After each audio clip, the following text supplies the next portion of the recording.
Welcome to பண்டைய study. நான் கார்த்திக் ராமச்சந்திரன் பேசுகிறேங்க. இன்றைக்கி நம்ம வரப்போகிற டிஎன்எஸ்ஆர்பி தமிழ்நாடு போலீஸ் உதவி ஆய்வாளர் சப் இன்ஸ்பெக்டர் எக்ஸாமுக்கான இம்பார்ட்டன்ட் பிடிஎஃப் கம்பெலிஷனாக பார்த்துட்ருக்கோம். அந்த வகையில் இன்றைக்கி நம்ம உளவியல் சைக்காலஜி பற்றி பார்ப்போம். நம்ம ஆல்ரெடி ஜென்ரல் ஸ்டடீஸை இது மாதிரி பிரித்து வச்சுருக்கோம். இது நம்ம வேறு ஒரு வீடியோவில் டிஸ்கஸ் பண்ணிட்டோம். இன்றைக்கி நம்ம சைக்காலஜி பற்றி மட்டும் பார்ப்போம்.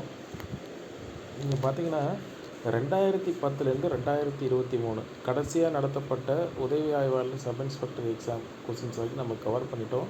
மொத்தம் 480 கொஸ்டின் இருக்குது.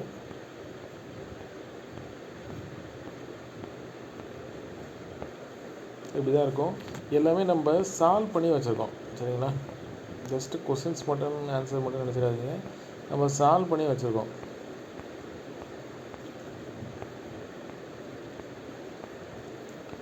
சைக்காலஜியை பொறுத்த வரைக்குங்க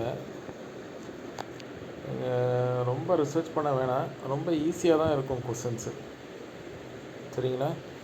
நீங்கள் டிஎன்பிஎஸ்சி மென்டல் எபிலிட்டி சிலபஸை கொஞ்சம் ரிவைஸ் பண்ணிவிட்டு டிஎன்யூஎஸ்ஆர்பியோட previous year question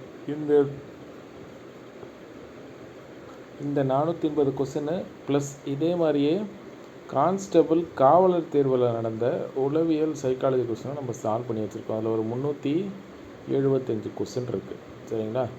so around 850 question வரும். அந்த 850 கொஸ்டினையும் நல்லா தரவாக கொஸ்டின்னு ஆன்சரை மட்டும் பார்த்துட்டு போகாதீங்க. அந்த கொஸ்டின் எப்படி அந்த ஆன்சர் வந்திருக்குன்றத பார்த்துட்டு போங்க போதும். நீங்கள் ஈஸியாக சைக்காலஜிலேருந்து வர கொஸ்டினை அட்டன் பண்ண முடியும், சரிங்களா? இதுக்காக நீங்கள் தனியாக கிளாஸஸ்ஸு தனியாக புக்கு அதெல்லாம் தேவையில்லை. ரொம்ப சிம்பிளாக தான் இருக்கும். அது நீங்கள் இந்த ப்ரீவியஸ் இயர் கொஸ்டின் பார்த்தாலே உங்களுக்கு தெரிய வரும், சரிங்களா? யார் யார் இன்ட்ரெஸ்டடோ எனக்கு அந்த நம்பருக்கு வாட்ஸ்அப் பண்ணுங்கள்.